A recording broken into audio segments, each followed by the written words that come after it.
Muhammad sallallahu alaihi wasallam insyaallah. Amin ya rabbal alamin. Membebaskan diri hati. Nah, ini tema kita hari ini.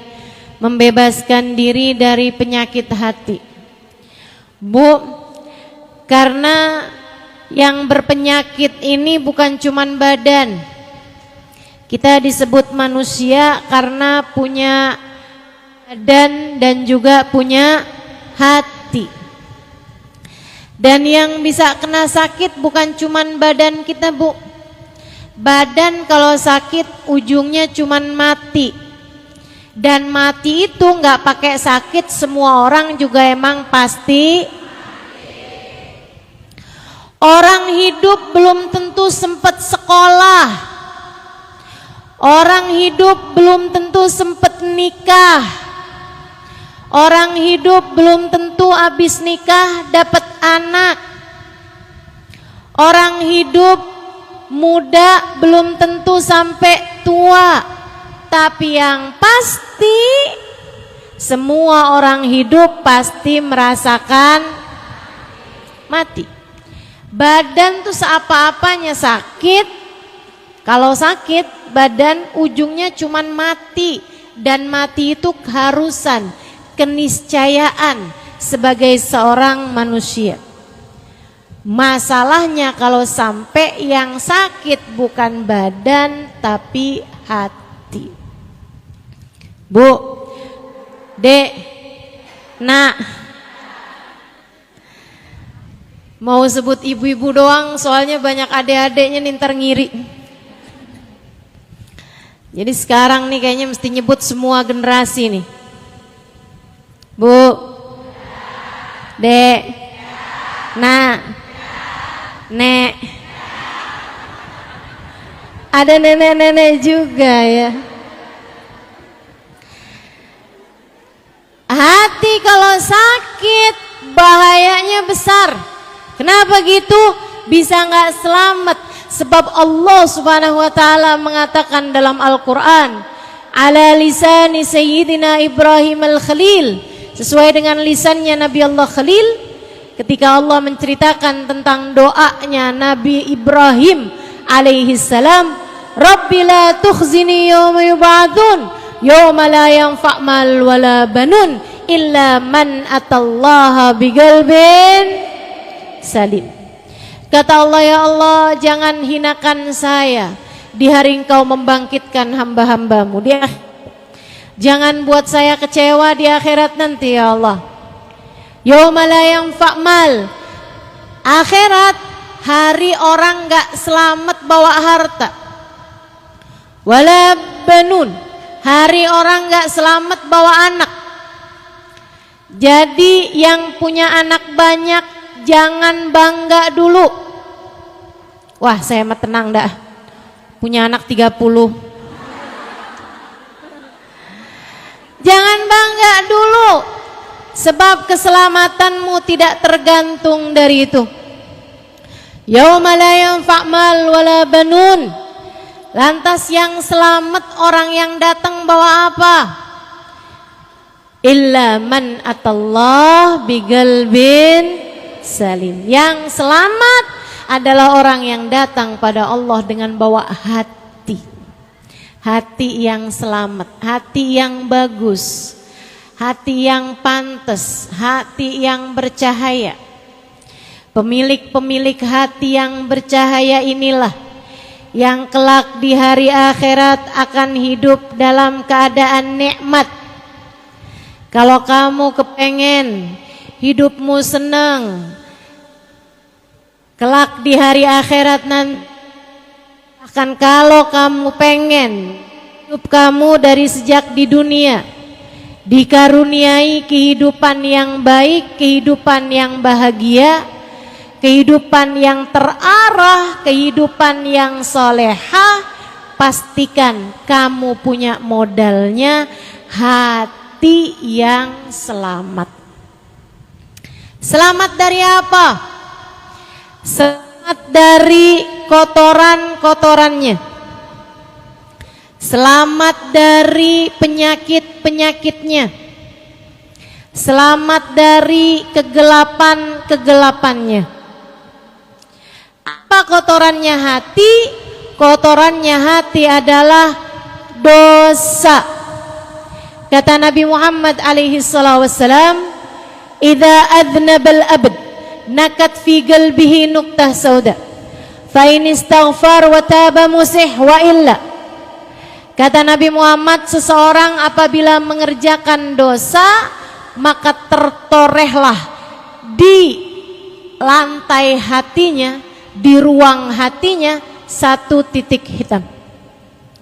Kalau dia bertaubat, dia beristighfar, dia mohon ampun kembali kepada Allah, dihapus titik hitamnya. Kalau enggak, titik hitam terus ada. Bikin dosa lagi, titik hitam lagi. Bikin dosa lagi, titik hitam lagi, sampai hatinya penuh dengan kotoran-kotorannya, hingga hatinya menjadi gelap, tak lagi bercahaya. Nanti kalau hati udah banyak kotoran-kotorannya, hatinya jadi berpenyakit. Penyakitnya hati apa aja? Banyak. Imamul Haddad dalam kitabnya menyebutkan penyakit-penyakit hati paling berbahaya.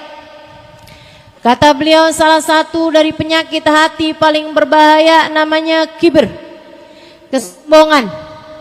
Kesombongan ini merupakan penyakit hati yang sangat berbahaya. Lawannya sombong adalah tawadhu.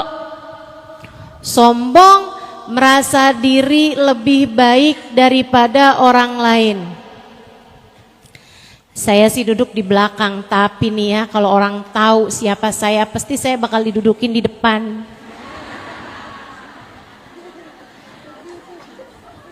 Sebelahan mau ustazah, kalau perlu dipangku mau ustazah.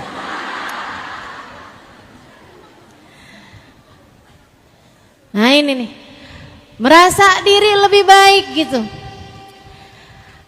Ada orang yang duduk di depan, tapi merasa dirinya tidak lebih baik daripada yang duduk di belakang. Nah itu mestinya emang kayak gitu. Yang berbahaya, udahlah, dia duduknya di belakang, maju-maju, pengen duduknya paling depan, pakai dorong-dorong orang. Ada yang begitu? Mana orangnya? Ada yang ngacung di belakang. Insyaallah. Hati-hati sama sifat namanya kesombongan. Kesombongan merasa diri lebih baik daripada orang lain. Ngelihat orang yang lebih tua, ya ampun tuh orang pasti dosanya udah banyak. Saya dong mudaan, dosa saya nggak segitu banyaknya dibandingkan dengan dia. Ngelihat yang masih muda, ya ampun dia mah sholatnya belum banyak, ibadahnya belum banyak. Saya dong udah berapa kali lewatin Ramadan.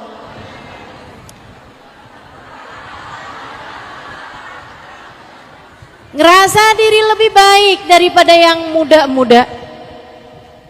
Apalagi kalau ditambah saya haji bukan cuman sekali, halo. Jadi panggilannya udah bukan hajjah lagi, tapi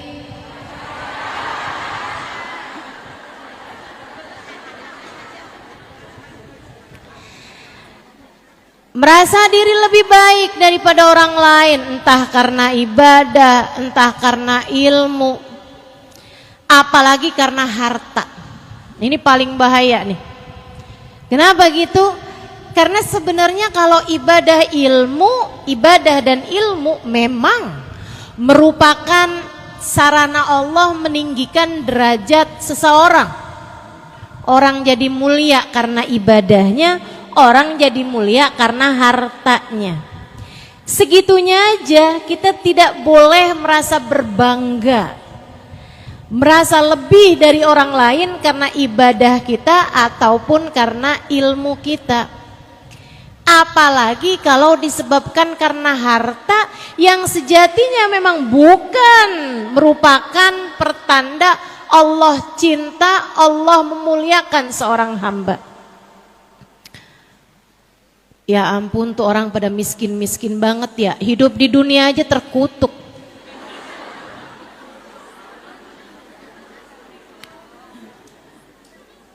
Ya ampun, hina banget sih tuh orang-orang pada. Buat makan aja susah. Duh, baru di dunia aja udah ditunjukin ya siapa orang mulia. Maksudnya dia. Dan siapa orang yang hina. Innalillahi. Kalau kamu dengan harta kekayaanmu merasa lebih mulia daripada mereka yang miskin, bisa jadi kalau kamu hidup di zamannya Nabi Musa, kamu akan menganggap Fir'aun lebih mulia daripada Nabi Musa, karena Fir'aun jauh lebih kaya daripada Nabi Musa. Hati-hati. Kalau kamu hidup di zamannya Nabi Muhammad, bisa jadi kamu akan menganggap Abu Lahab, Abu Jahal lebih mulia daripada Nabi Muhammad, karena memang secara harta kekayaan Abu Lahab, Abu Jahal lebih kaya daripada baginda kita Nabi besar Muhammad. Nyatanya tidak demikian. Ngelihat orang pinter, tuh orang ya ilmunya mah banyak tapi ngomongnya doang. Ustazah tuh hafal hadis berapa banyak tapi bisa ngomongnya doang. Prakteknya mah kurang. Ada aja. Tahu dari mana? Pasang CCTV apa di rumah ustazahnya? Pasang di CCTV apa di rumah kiainya, di rumah ustadznya? Tidak tahukah kamu 2 rakaat dari orang alim lebih Allah sukai daripada 200 rakaat daripada orang awam? Hati-hati, jangan pernah berkata hal-hal yang tidak baik kepada orang-orang yang berilmu, apalagi jika dia adalah orang yang menyampaikan ilmu sebagai ulama-ulama Allah Subhanahu wa taala. Ngelihat orang alim aja bisa begitu. Apalagi kalau dia ngelihat orang bodoh gitu. Ya, ini nih yang katanya Nabi calon penghuni neraka, kebanyakan orang bodoh nih dia nih. Ibadah kagak ngerti, sholat nggak paham, nih dia nih calon-calon penghuni neraka. Terus kamu ngelihat dirimu calon penghuni surga gitu. Hati-hati sama kesombongan teman-teman serius sekalian. Ngelihat orang lebih tua, dia merasa diri lebih baik. Ngelihat yang lebih muda, dia merasa lebih baik. Melihat yang miskin, dia merasa lebih baik. Ngelihat orang yang kaya, apalagi kaya bener ya, ngepet di mana nih ya? Korupsi nih kayaknya nih. Subhanallah, subhanallah. Terus kamu mau merasa lebih hina tuh dari siapa? Ngelihat orang alim dibilangnya begitu, ngelihat orang bodoh dibilangnya begitu. Ngelihat ahli ibadah, ada orang baca Quran, ibadah benar gitu, dia bilangnya palingan ria. Tuh dia ibadah kayak begitu tuh cuman biar kelihatan orang kayak orang soleh gitu. Padahal aslinya mah hatinya melahen, tuh hatinya lain. Urusan apa kamu sama hati orang? Ngelihat ahli ibadah kayak gitu, apalagi ngelihat ahli maksiat. Ya Allah, tuh neraka kirim salam kali sama dia. Maksiat aja. Ini kesombongan teman-teman. Tingkat paling berbahaya dari penyakit hati. Yang kita benar-benar minta, saya benar-benar minta kepada Allah Subhanahu wa taala, ya Allah, hilangkan rasa ini dari dalam hati saya ya Allah. Hilangkan rasa ini dari dalam hati saya. Begitu mudahnya, betapa mudahnya kita merasa diri kita lebih baik daripada orang lain. Gampang banget tuh perasaan masuk dalam hati kita. Betul Bu? Ibu ngelihat perempuan pakaiannya terbuka gitu, gimana perasaan hati ibu? Kayak ngerasa kayak yang ya biar kayak gimana ya Ustazah, biar kata gimana gitu kan. Yang lebih mirip bidadari kan tetap saya. Ya di keadaannya kayak begitu tuh Ustazah, gimana coba? Nih Bu, saya kasih tahu. Gimana caranya berpikir agar melihat orang lain selalu memungkinkanmu untuk melihat dia lebih baik daripada dirimu. Bu, Allah tidak pernah memberi jaminan padamu atas surgamu.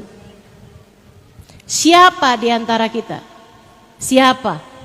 Siapa di antara kita yang udah datang malaikat Jibril ngasih tahu dah tenang kamu masuk surga udah pasti? Ada? Siapa di antara kita yang pernah bermimpi Nabi Muhammad?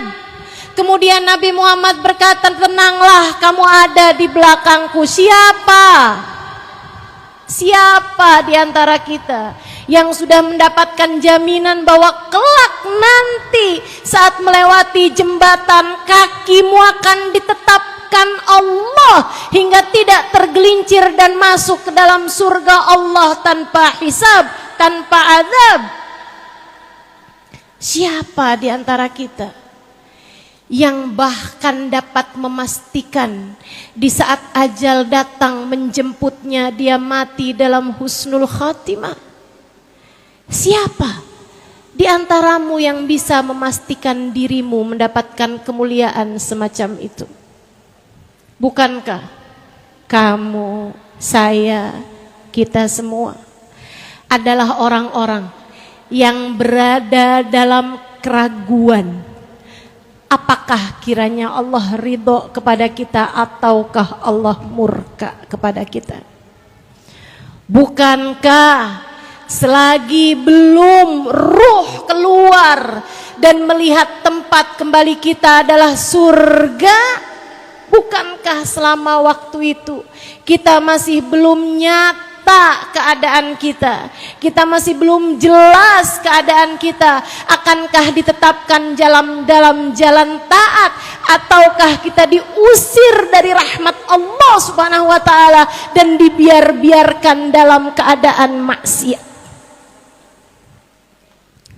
Siapa di antara kita yang bisa memastikan bahwa di saat ajal datang menjemputnya, yang keluar dari lisannya adalah kalimat La ilaha illallah?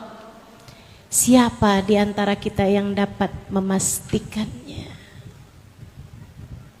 Saya, kamu, kita semua sama-sama mahkumin, sama-sama yang diberi putusan.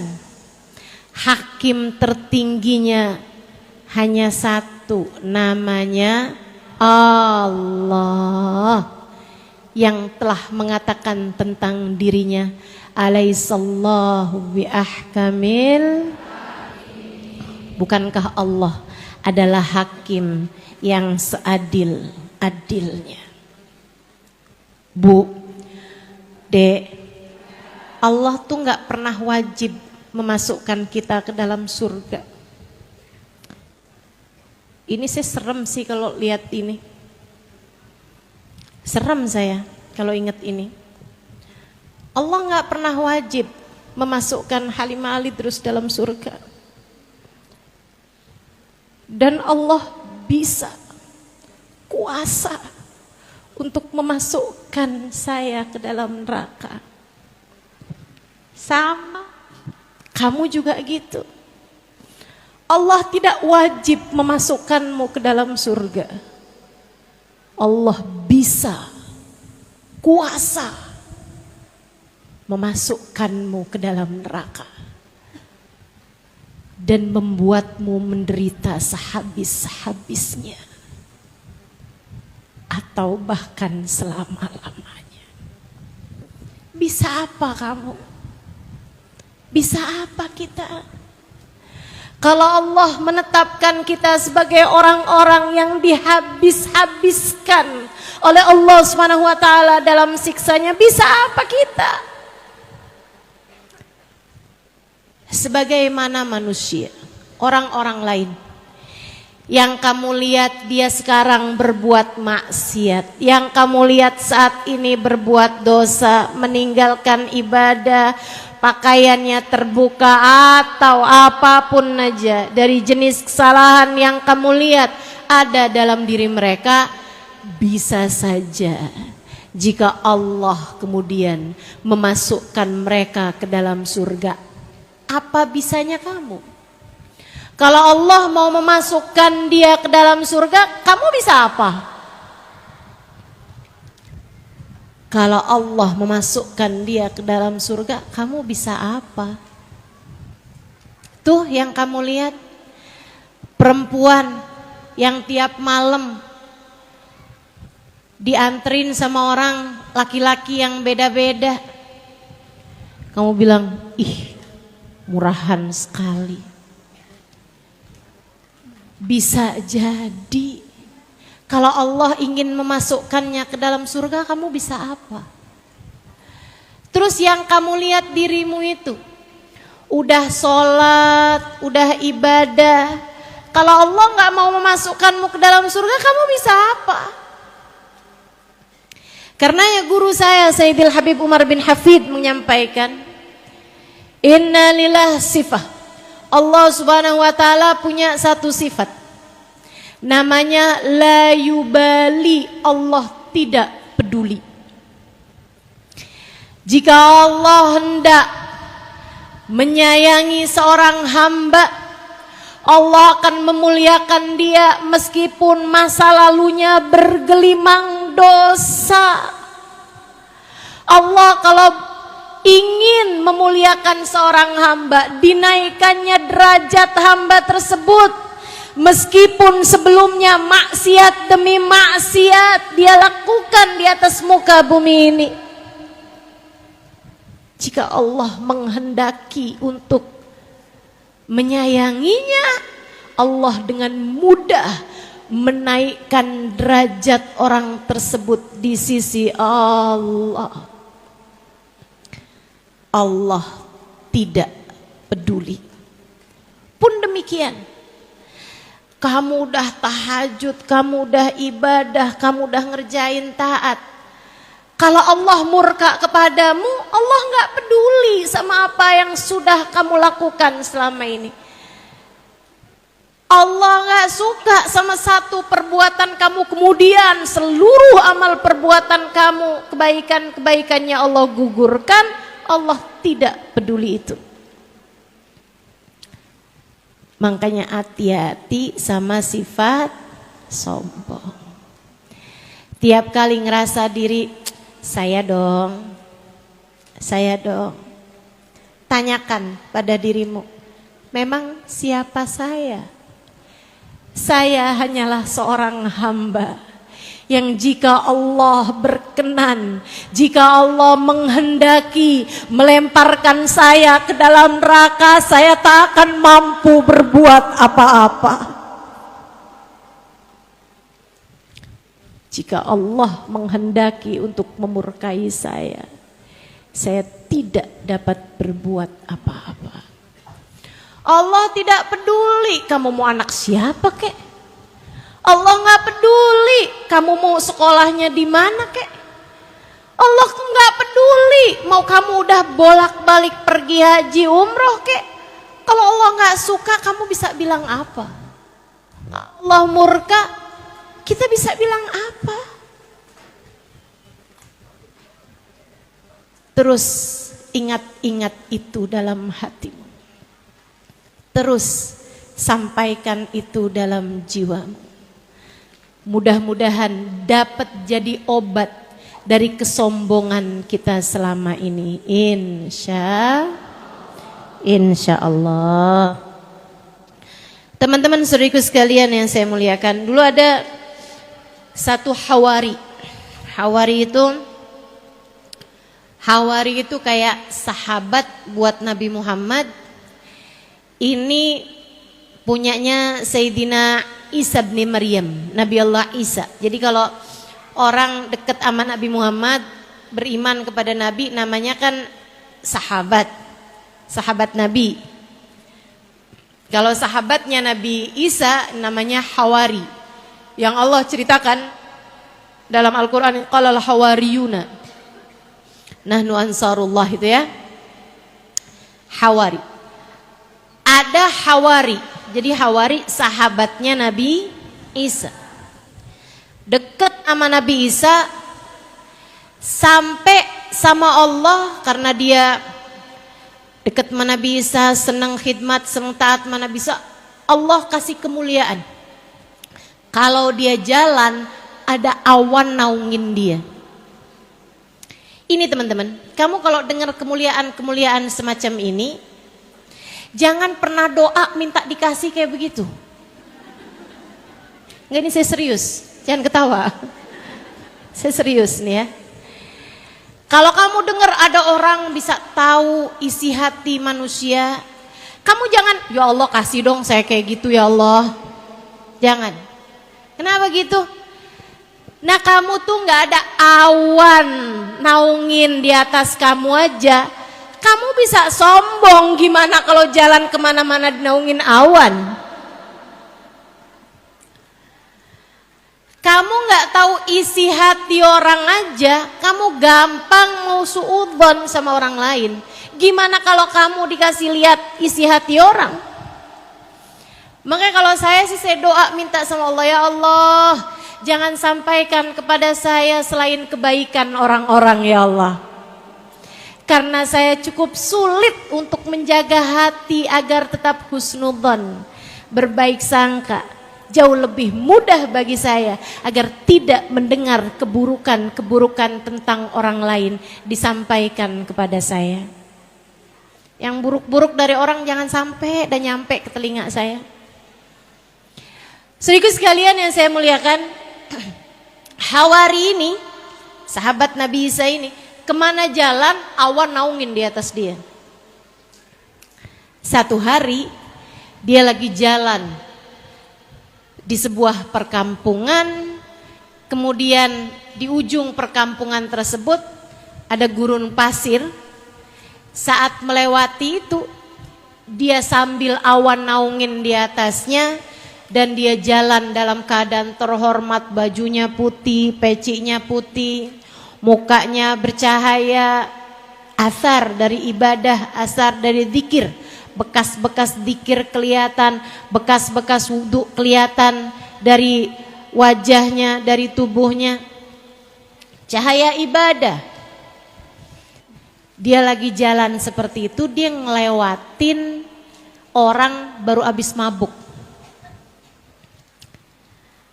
Ini diceritakan Imam Ghazali, kalau saya nggak salah ingat ada di Minhajul Abidin. Dia pun ketika ngelewatin orang ini, orang mabuk, baru habis mabuk, kayak malam-malam tuh mabuk, terus tergeletak gitu aja di jalan.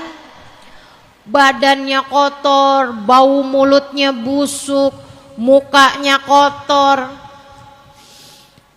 badannya bau, dia dalam keadaan terhina di tanah.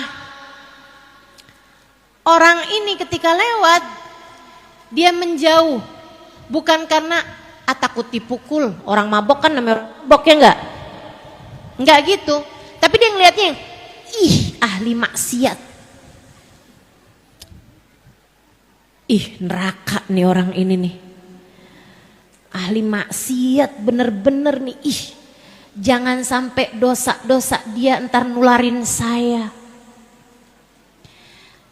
Saya nih kan ahli taat, jalan deket-deket, jangan deket-deket nih, ntar saya kecipratan nih, kecipratan dosanya, kecipratan maksiatnya. Dia pun jalan agak jauh-jauhan gitu dari orang tersebut, menghindar. Si orang mabuk tadi ini, dia kebangun gitu kan beberapa saat sebelum orang tadi lewat. Dia liatin dirinya, pusing kepalanya, bau badannya, lapar perutnya, pada sakit semua. Dia kemudian mikir, hidup gak enak banget ya. Emang nih kalau maksiat sama Allah nih kayak gini nih, hidupnya gak enak. Gara-gara jauh dari Allah nih kali ini ya. Gak enak banget hidup saya nih. Kotor, terhina, lapar. Gak lama dia lihat orang tadi lewat di samping dia tuh. Dia bilang tuh ahli taat. Mukanya berseri-seri, badannya bersih, jalan dalam keadaan terhormat, awan pula naungin di atas dia. Enaknya jadi ahli taat kepada Allah. Saya nih jadi ahli maksiat, hinanya hidup saya. Dia kemudian duduk. Dia bilang, ya Allah, kalau saya balik kepadamu, Engkau terima enggak ya Allah? Terima kan ya Allah? Saya mau hidup taat aja ke jalanmu ya Allah. Ampuni dosa-dosa saya, jadikan saya ahli taat kepadamu ya Allah. Dia kemudian berdiri. Saya pengen ibadah kepadamu ya Allah. Dia mikir ibadah apa yang paling dekat. Ya udah dah. Dia menapaki tapakan-tapakan orang soleh yang ada di hadapan dia. Dia ikutin jalannya. Dipas-pasin sama dia langkahannya orang tersebut. Ya Allah, sebagaimana Engkau telah menjadikan orang itu soleh yang ada di hadapan saya juga minta dong ya Allah dijadikan orang soleh seperti dia ya Allah. Sebagaimana Engkau memandangnya dengan pandangan penuh keridhaan-Mu ya Allah, pandang saya juga dengan pandangan keridhaan-Mu ya Allah. Muliain saya ya Allah dunia akhirat, dosa-dosa saya ya Allah. Dia jalan ngikutin langkahannya orang soleh tadi, Hawari tadi itu. Si Hawari noleh ke belakang, lah ngapain dia ngikutin saya? Ih, dia ngikutin saya nih kan, ntar saya ketularan sama dosa-dosanya. Ntar saya jadi akhirnya jadi orang kayak dia juga. Ih, amit-amit, amit-amit. Ngapain sih tuh orang ngikutin saya? Dia terus mempercepat langkahnya. Fa'auhallahu ila Nabi Allah Isa bin Maryam. Allah memberi wahyu kepada Nabi Isa bin Maryam. Gak lama sudah beberapa perjalanan, berapa ratus meter perjalanan, ada Nabi Isa menunggu mereka berdua. Kata Nabi Isa, Allah telah mewahyukan kepada saya, kamu wahai peminum ahli maksiat, akan tetapi kamu datang pada Allah dengan bertaubat dan hatimu bersih. Hatimu bersih sehingga kamu bisa memikirkan kebaikan orang yang ada di hadapan kamu. Kamu berharap mendapatkan berkah dari Hawari sahabatku ini. Allah mengatakan bahwasanya Allah telah mengampuni seluruh dosa-dosamu itu. Nabi Isa kemudian bilang pada sahabatnya, dan kamu bahkan awan menaungimu setiap kali kamu berjalan, tapi hati kamu tidak mampu kamu jaga dari kesombongan. Kamu merasa diri lebih baik dari laki-laki pemabuk ini, padahal dia telah kembali ke jalan Allah. Allah telah mewahyukan kepadaku bahwasanya Allah telah menggugurkan semua kebaikan-kebaikan dan pahala-pahala kamu. Sekarang kamu sama dia sama-sama berada di titik nol. Mulailah langkah perjalanan menuju Allah. Sejak Nabi Isa bilang kayak begitu, awannya pindah ke pemabuk yang tadi ada di sampingnya. Allah, Bu, nggak peduli. Allah nggak peduli. Allah nggak peduli. Ada orang ahli maksiat kayak gimana, Allah mau tinggiin, Allah nggak peduli. Allah, Bu. Makanya jangan pernah gampang-gampang menghakimi siapapun. Kamu kalau pingin menghakimi, hakimilah dirimu sendiri, introspeksilah dirimu sendiri. Pahamilah bahwa sampai dengan umur setua ini Allah belum memberikan jaminan apa-apa mengenai akhirat kita. Maka bukankah sebaiknya yang sedang diuji ini berhati-hati. Hati-hati, terutama dalam urusan menjaga hati. Itu penyakit hati berbahaya, namanya kesombongan. Ada lagi disebut oleh Imam Al-Haddad dalam kitabnya Adab Sulukil Murid, penyakit hati yang juga nggak kalah berbahayanya, namanya hasad. Apa itu hasad? Iri dengki. Apa tuh iri dengki?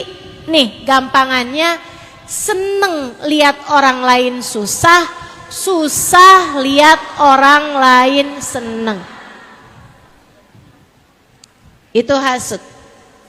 Dan ini juga, jangan kamu ngerasa saya emang nggak punya, aman, saya mah bebas. Nggak ada, saya sih nggak pernah iri sama orang lain, nggak pernah iri sama orang lain. Tapi tetangga sebelah ninggiin bangunan, dia naik darah. Nggak hasut dari mana?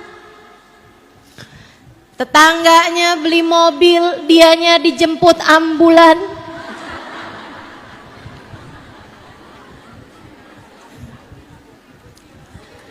Ada anak tetangganya dilamar bolak-balik, sementara anaknya sendiri udah masuk umur tapi belum datang-datang juga jodohnya. Hatinya kalang kabut, mikir nih jangan-jangan dia guna-guna. Hatimu berpenyakit, segeralah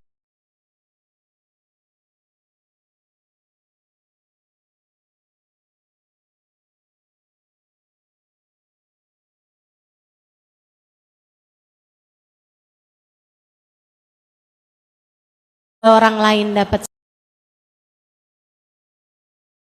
namanya iri dengki. Kalau ada orang lain dapat senang, ikut senang aja juga. Kalau ada orang lain dapat susah, ikut susah juga aja. Kenapa? Sebab kata Nabi Muhammad, badan kita ini satu. Orang mukmin itu badannya satu. Kalau ada orang mukmin sakit, orang mukmin lainnya akan ikut merasakan kesakitannya. Bu, nih sekarang lagi masa-masanya Palestina mendapatkan kedoliman semacam itu. Tentu kita sakit, hati kita sakit melihatnya. Tapi jangan yang jauh-jauh kamu sayangin, yang deket-deket pas giliran dapat kesusahan, ya emang dia mah kayak gitu tuh orangnya. Ada tetangga perempuan kecelakaan, ketabrakan mobil, dia mah kayak gitu, emang gak nurut melakinya, pantes.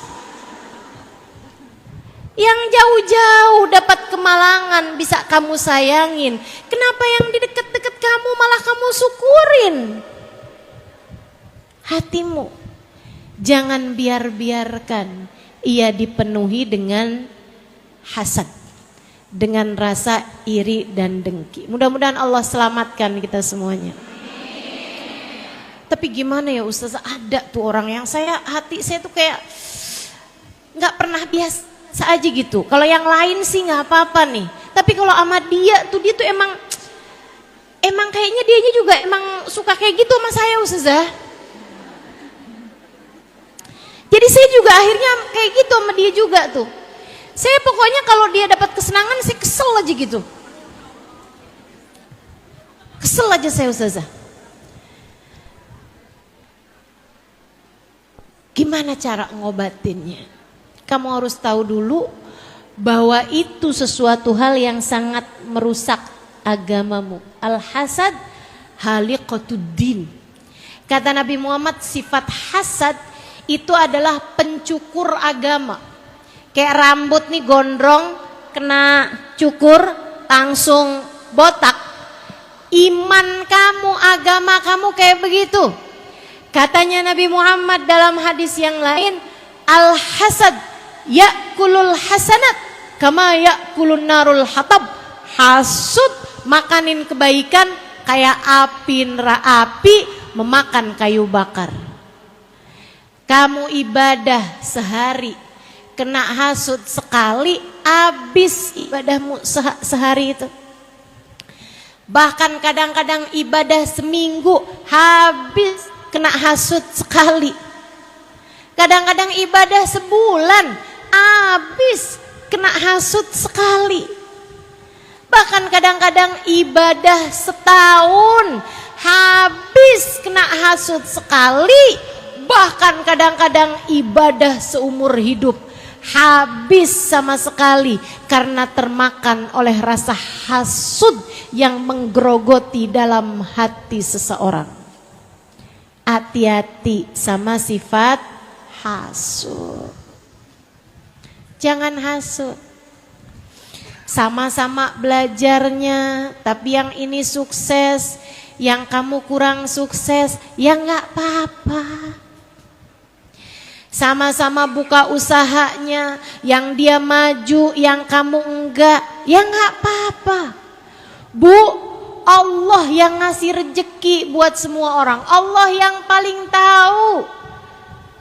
Apalagi kalau kamu ngerasa, ya Allah, dulu waktu toko saya sendirian, toko saya laku ya Allah.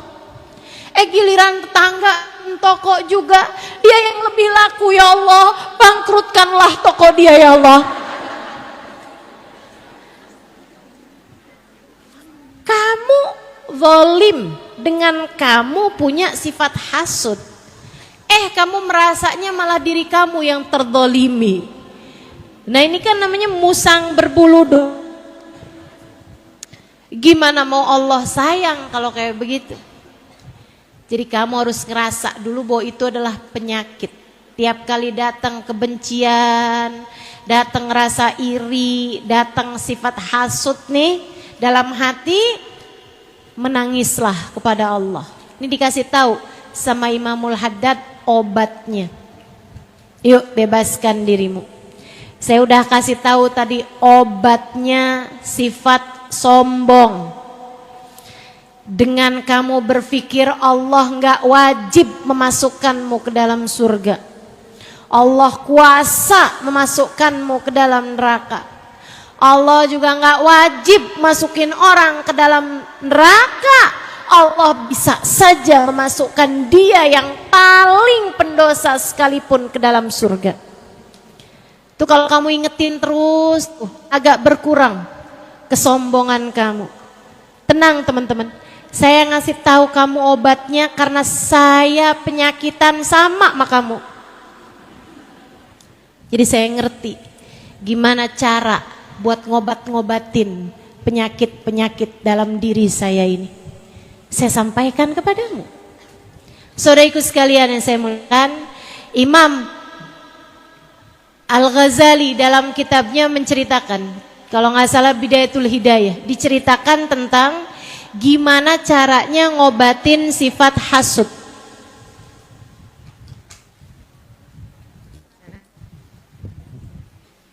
Ya, kita akan berhenti sejenak, mau adzan, nanti habis selesai adzan kita lanjutkan kembali.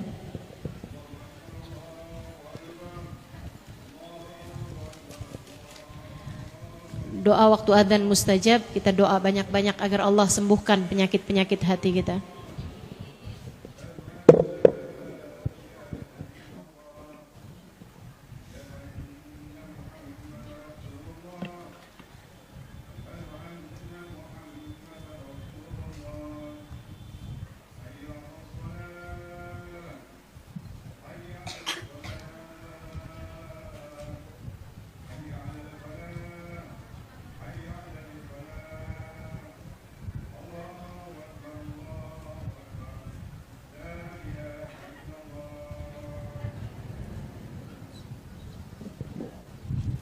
La ilaha illallah, alhamdulillahil alamin. Allahumma shalli ala sayyidina Muhammad wa ala ali sayyidina Muhammad. Allahumma rabb hadhihi ad-da'wati at-tammah wassalatil qa'imah hati sayyidina Muhammadin al-wasilah wal fadilah wasyaraf wad darajatil aliyah rafi'ah ba'atul maqamal mahmud alladhi wa'attah innaka la tukhliful mi'ad ya arhamar rahimin.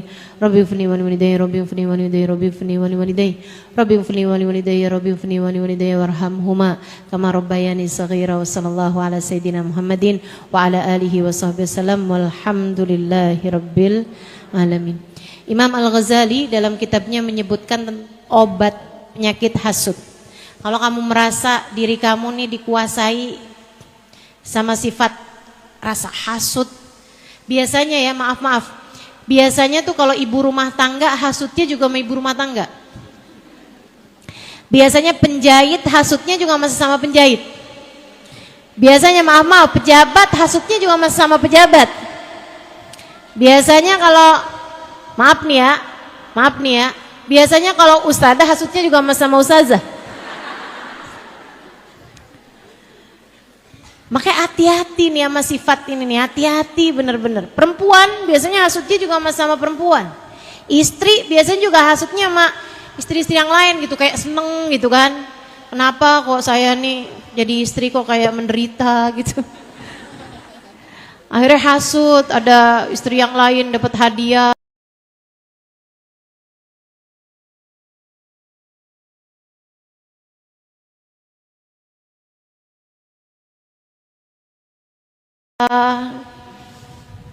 Mudah-mudahan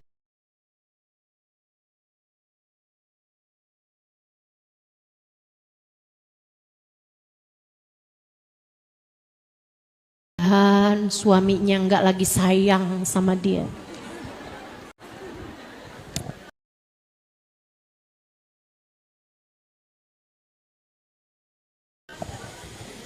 Hati-hati. Ini juga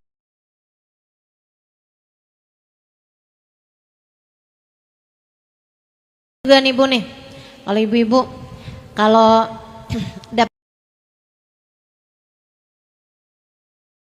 kenikmatan nggak selalu harus ibu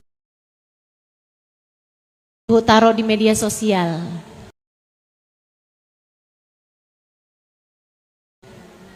Ya Bu,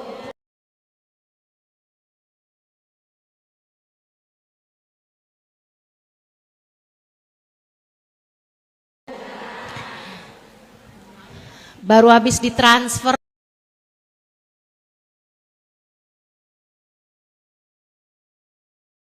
sama suaminya di foto. Terima kasih Beb.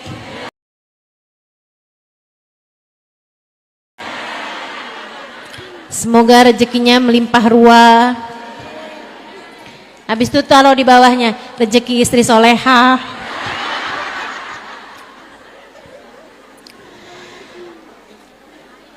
Akhirnya, nah ini yang iri ini kasih tahu nih penyakit atau obatnya sama Imam Al-Ghazali. Kata Imam Al-Ghazali,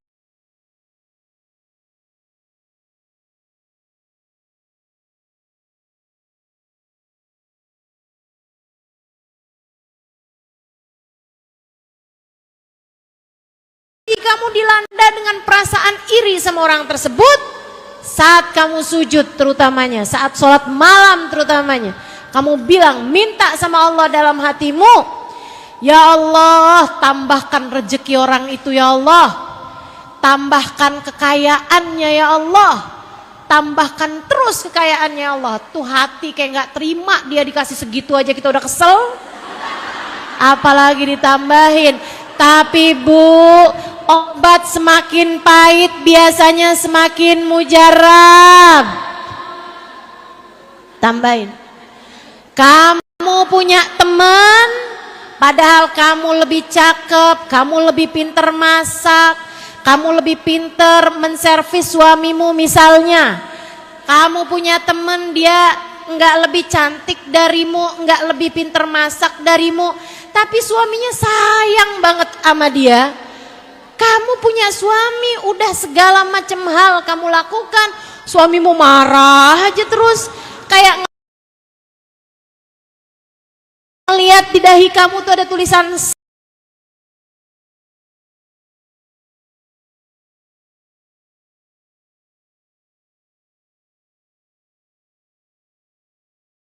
salah.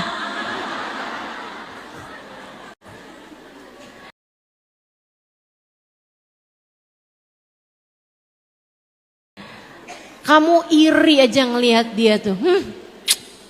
Tuh orang cakep kagak. Nyuguhin sama suaminya beli GoFood. Tapi suaminya sayang banget sih sama dia. Kesel banget kamu. Rasanya kamu kayak kepengen gitu biar dia tuh nggak lagi disayangin sama suami dia gitu. Kalau kamu ngerasa kayak gitu saat kamu sujud, kamu doain, ya Allah tambahkanlah rasa sayang suaminya kepada dia ya Allah. Tuh hati berat banget Bu, saya udah pernah nyoba.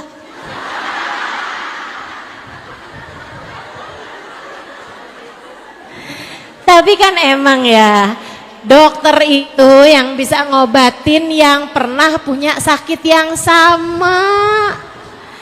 Jadi insya Allah jadi obat buat semuanya. Coba kerjain, coba kerjain, coba kerjain. Tiap kali rasa benci dalam hatimu menguasaimu, doakan orang tersebut biar dapat segala kebaikan, dapat segala kebaikan, dapat segala kebaikan. Dan saya ngelihat orang nggak belajar tapi cerdas banget sih.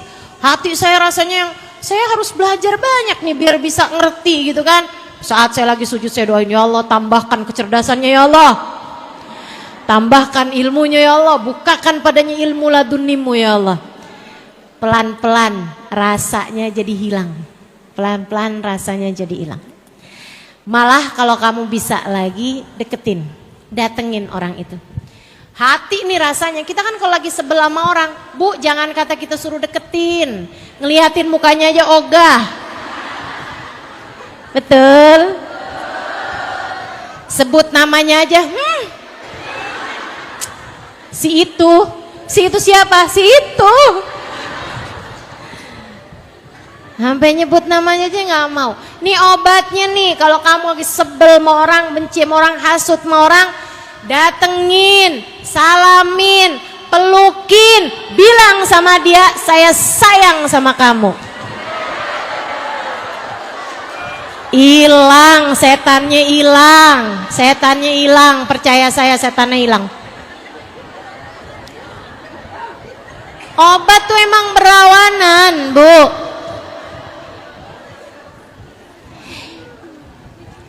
Ini saya lagi nggak bercanda loh ini. Serius, saya sangat serius. Masalah sama kita semuanya nih, penyakit-penyakit diri kita nih. Katanya membebaskan diri dari penyakit hati. Ini saya kasih tahu obat-obatnya ya. Obat-obat buat hati kita ini. Ibu-ibu sekalian, jadi kalau lagi sebel sama suaminya,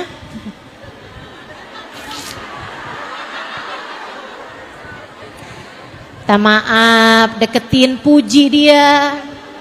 Enek-enek deh, tapi kerjain aja. Iya, kerjain. Biar setannya nggak kelamaan menguasai dirimu itu. Biar setannya nggak kelamaan menguasai diri kita. Insya Allah. Terakhir saya mau sampaikan, karena udah sore ya Bu ya. Terakhir saya mau sampaikan, hati kita ini Bu, biar bagus perlu cahaya. Perlu cahaya. Ini ruangan nih kelihatan bagus, bahkan muka orang kelihatan bagus karena ada cahaya. Kalau gelap mah nggak kelihatan apa-apa. Betul gak? Nih bunga-bunga nih kelihatan cakep karena ada cahaya, ibu-ibu sekalian. Ini backdrop kelihatan, semuanya kelihatan karena ada cahaya. Begitu nggak ada cahaya sama sekali, udah semuanya gelap aja, nggak kelihatan yang mana yang hidungnya mancung, yang mana yang alisnya disulam, yang mana nggak kelihatan tuh, nggak kelihatan. Ibu-ibu sekalian, hati juga biar indahnya kelihatan, biar cakepnya hatimu kelihatan, biar cakepnya iman dalam dirimu kelihatan, harus ada cahayanya. Iman tuh cakep Bu, keyakinan kita kepada Allah tuh cakep.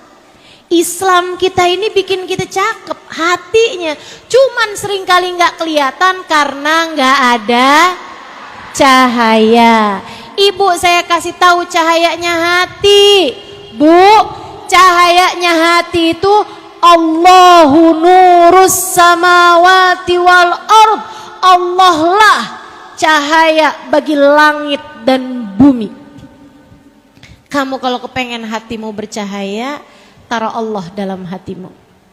Ingat terus sama Allah. Ingat terus kamu hamba Allah, Allah Tuhan kamu. Ingat terus Allah lagi liatin kamu dimanapun kamu berada. Allah yang punya kuasa. Allah, Allah, Allah. Allahu nadhiri, Allah lihat saya. Allahu syahidi, Allah mengawasi saya.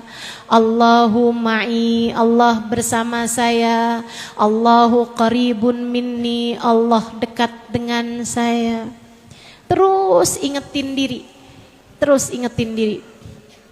Allahumma anta rabbi, la ilaha illa anta, khalaqtani wa ana abduka wa ana ala ahdika wa wa'dika mastata'tu. A'udzu bika min syarri ma sana'tu, abu'u laka bi ni'matika 'alayya wa abu'u bi dhanbi faghfirli fa innahu la yaghfiru dzunuba. Ya Allah, Engkau Tuhanku, aku hambamu. Allah manta rabbi, la ilaha illa anta, tidak ada Tuhan kecuali Engkau. Khalaqtani, Engkau telah menciptakan aku. Fa ana abduk, maka aku adalah hambamu. Wa ana ala ahdika wa wa'dika mastata'tu, aku berada dalam perjanjian dan berusaha taat kepadamu semampu aku. Abu'u laka bi ni'matika 'alayya, Engkau selalu datang padaku dengan membawa kenikmatan-kenikmatan yang tak terbilang. Wa abu'u bidambi, sementara aku datang padamu dengan kemaksiatan-kemaksiatan dan dosa-dosa yang tak henti-hentinya. Faghfirli, ampunilah aku ya Allah. Fa innahu la yaghfirud dzunuba illa anta, sesungguhnya tak ada yang dapat mengampuni dosa-dosaku kecuali Engkau. Terus ingat Allah, ingat Allah, ingat Allah, jadi cahaya. Dan yang terakhir, kalau pengen hatimu bercahaya, dekati manusia yang dikasih Allah cahaya paling berkilau. Namanya Sayyiduna Muhammad. Itu sebabnya kenapa orang-orang yang paling berkilau hatinya, yang paling mulia akhlaknya, yang dapat mengatur jiwanya, selalu adalah orang yang memiliki kedekatan dengan Nabi besar Muhammad.